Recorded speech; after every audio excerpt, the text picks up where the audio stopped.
sholat, bukan somat. Sholat. Mudah-mudahan anak-anak gadis yang rajin sholat subuh ini mendapatkan suami yang rajin pula sholat subuh. Karena kalau kalian anakku yang sudah solehah, yang sudah cantik, yang sudah rajin sholat, tiba-tiba dapat laki tak sembahyang, tak satu dua curhat masuk ke HP saya.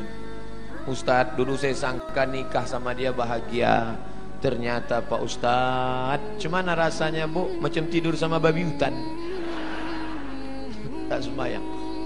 Walaupun hidup 1000 tahun, kalau tak sembahyang apa gunanya? Walaupun hidup 1000 tahun, kalau tak sembahyang apa gunanya? Nanti kalau Bapak Ibu kebetulan pergi umrah, ada mihrab dalam taman Raudhah Masjid Nabawi, tempat sholat Nabi. Ini Raudhah, ini mihrab namanya.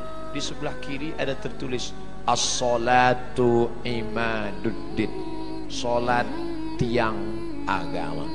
Kenapa atap masjid kita kokoh? Karena ada tiang. Kalau tak ada tiang, hancur. Puasa melayang, zakat terbang, haji hilang karena tak ada tiang. Tiang dari segala amal adalah sholat. Dan sholat waktunya tak boleh digeser. As-salatu ala waktiha. Apa kata panitia tadi malam? Ustadz Somad, jam 4 kami tunggu di pintu. Maka jam 4 kurang 5 saya sudah siap di ruang tamu. Tak boleh. Saya tahu ini orang-orang Pertamina ini disiplin. Kalau sampai meleset sedikit ditinggalkan ya kita. Maka saya tunggu tepat. Tapi saya tak bertanya karena di Pekanbaru sholat subuh jam 5. Ini kok cepat betul? Saya tak tanya. Saya jarang saya nanya-nanya. Masa LCMA nanya? Yalah Pak, pokoknya siap-siap. Sedangkan janji sama Allah tak boleh digeser, apalagi sama manusia tak kita geser, apalagi sama Allah. Ini sekarang banyak yang geser janji sama Allah. Palembang sholat subuh jam 4 lewat sikit, dibuatnya sholat subuh jam 8. Bangun jam 8, tutup pintu, rapatkan gorden, matikan lampu. Sholli fardhu subhi. Allah. Datang maknya buka pintu nengok. Alhamdulillah, anakku sejak ikut ngaji sama Habib Mahdi ini, sholat duhanya pun pakai kunut. Allahumma hdina fi man hadai. Hebat. Ustadz Somad boleh nanya Ustadz? Boleh. Ustadz kan biasanya jawab pertanyaan pakai 4 mazhab. Menurut Hanafi, menurut Maliki, menurut Syafi'i, menurut Ambali. Kira-kira sholat duha pakai kunut itu mazhab apa ya Pak Ustadz? Mazhab kesiangan. Janganlah sholat itu digeser waktunya. Sudah tepat. Inna salata kanat 'alal mu'minina kitaban mauquta. Sudah waktunya tepat, jangan digeser-geser. Pokoknya datang sholat berjamaah. Allahu Akbar, Allahu Akbar. On time, datang. Sab'atun yuzilluhumullah. Ada 7 golongan yang akan mendapatkan naungan Allah. Yauma la zilla illa zilluh. Hari itu tak ada atap, hari itu tak ada terpal, hari itu tak ada tenda, hari itu tak ada naungan. Tapi dia mendapatkan naungan di padang mahsyar. Siapa dia? Rajulun qalbuhu mu'allaqun fil masajid. Anak-anak muda yang hatinya tergantung di masjid. Mudah-mudahan anak-anak muda di Pertamina inilah insyaallah. Kenapa Ustadz sebut anak muda? Kenapa tidak orang tua? Kalau orang tua ke masjid memang udah wajar. Kapan lagi? Udah diintai-intai malaikat maut. Tapi anak muda yang mestinya subuh ini molor tidur, tapi datang berjamaah. Padahal tadi malam sudah tablik akbar, subuh tetap on time datang. Inilah anak muda yang dikatakan Allah dalam Al-Quran, innahum fityatun amanu bi rabbihim wazidnahum huda. Mereka sekelompok anak muda yang beriman kepada Allah, ditambah Allah hidayah mereka. mereka adalah ashabul kahfi. Oh, kalau gitu kami komunitas anak muda ini buat kelompok lah Pak Ustaz. Ya, apa nama kelompoknya? Kelompok komunitas anak muda ashabul kahfi. Apa programnya? Tidur aja. Mereka ditidurkan Allah karena dikejar oleh raja yang zalim, sampai akhirnya mereka tiba-tiba terbangun. Wal yatalattaf wala yush'iranna bikum ahada. Hai anak muda yang bangun, tolong kau pergi ke pasar beli makanan, tapi jangan gerasak gerusuk, tenang-tenang supaya orang tak tahu. Diam-diam mereka beli makanan, penjual makanan mengambil duit, begitu orang ditengok, rupanya duit itu sudah expired, tak laku. Kenapa?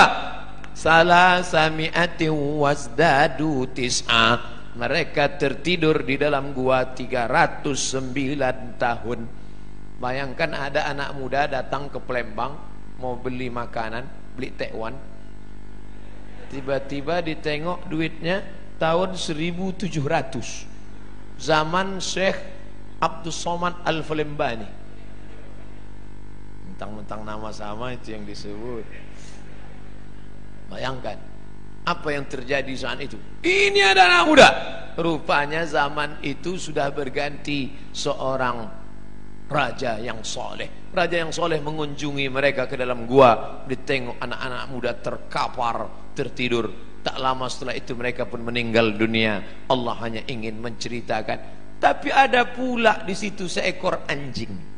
Ini sungguh berita tidak penting. Untuk apa Allah cerita ada anjing bersama anak-anak muda itu? Ternyata Allah mau ceritakan, walaupun seekor anjing kalau berkhidmah untuk orang soleh, tetap juga disebutkan Allah dalam Al-Quran. Anjing najis kotor, tapi berkhidmah untuk ashabul kahfi, diceritakan Allah dalam Al-Quran. Tapi jangan gara-gara ini habis pengajian ini sebuah membeli anjing. Cerita itu tentang Bani Israel dan cerita tentang memelihara anjing sudah mansuh, tidak ada dalam syariat Nabi Muhammad sallallahu alaihi wasallam. Artinya bapak ibu yang di rumahnya ada anjing, lepaskanlah. Yang lagi melihara anjing. Siapa yang memelihara anjing, amalnya satu hari dikurangi sebesar Bukit Uhud. Bukit Uhud itu panjangnya 7 km. Amal dia sehari sebesar bisul. Jadi tiap hari amalnya min. Siapa yang di rumahnya ada anjing, malaikat tidak masuk. Yang tak masuk itu malaikat rahmat. Malaikat maut tetap. Kalau malaikat maut tak masuk, udah lama saya pelihara anjing herder 3. Bapak ibu yang dimuliakan Allah, artinya apa? Istiqomah solat berjamaah. Wahai anak-anak muda, kalian buatkan komunitas anak muda pencinta masjid. Alhamdulillah sekarang sedang tren komunitas. Saya di beberapa tempat ketemu komunitas anak-anak muda. Apa komunitas kalian? Jombloan sejati. Tulisan logonya say no to bonceng. Mantap. Kalian apa komunitasnya? Ini Pak Ustaz, saya dikasih mereka di Yogyakarta, dipasangkan mereka pemasangan jaket kepada Ustaz Abdul Somad, tulis di belakang born to ride, ride to Jannah, lahir untuk mengendara menuju surga. Anak-anak geng motor, mantap. Dipasangkan ke saya pun langsung ke airport. Habis subuh pasang langsung ke airport. Semua orang di airport nengok saya. Rupanya jaket itu dipasang naik motor, saya naik pesawat. Tak cocok. Artinya apa? Komunitas anak muda ini tetap dijaga dan mereka tetap sholat berjamaah di masjid. Habis waktu. Cepat betul. Saudara yang dimuliakan Allah Subhanahu wa taala, memakmurkan masjid sudah, beriman hanya kepada Allah sudah, menegakkan sholat sudah. Masuk yang keempat, wa ataz zakah, berzakat. Orang yang sudah sholat tapi tak berzakat, maka tak ada gunanya, karena dia makan haram. Di dalam duit kita itu ada zakat. Zakat orang dititipkan Allah kepada kita. Ada orang diuji kakinya, lulus. Diuji kakinya sholat berjamaah, lulus. Diuji matanya sholat tahajud, lulus. Diuji kantongnya, di situ baru kelihatan. Nama siapa? Pelit bin bakhil bin medit bin kedekut. Ini orang na'udzubillah. Oleh sebab itu maka keluarkanlah zakat. Bapak sudah bayar zakat? Tiap tahun saya bayar zakat Pak Ustaz. Berapa? 2,5 kilo. Itu zakat fitrah. Zakat pendapatan 2,5%, 85 gram emas murni. Berapa itu sekarang Pak Ustadz? 85 gram kali 500.000 1 gram, 42.500.000. Siapa yang mempunyai pendapatan 42.500.000 sudah kena zakat 2,5%. Kalau profesi kami sebagai pegawai Pertamina ini gimana Pak Ustadz? 42.500.000 setahun, bagilah 12 bulan. 12 bulannya berapa itu?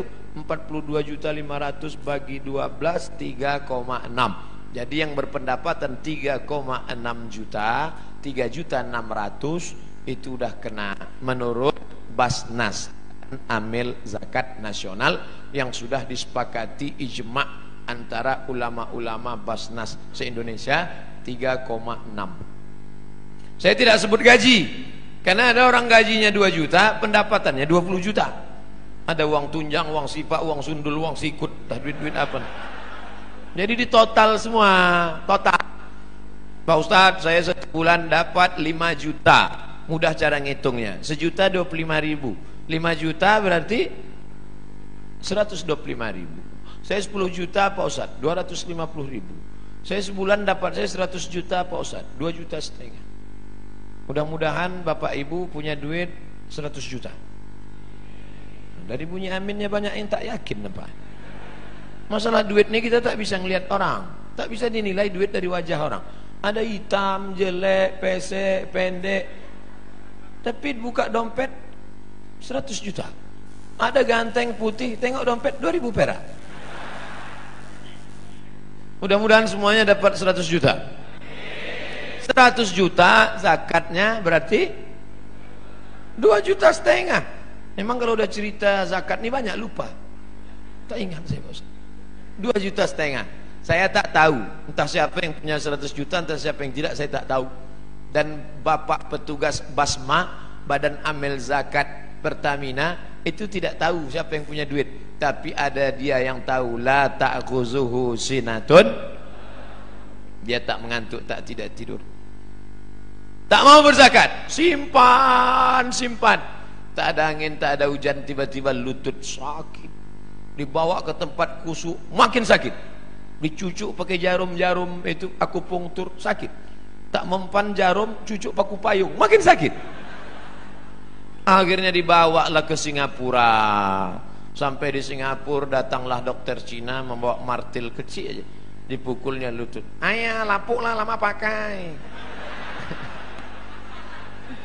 Rupanya tempurung kelapa yang di lutut nih lapuk.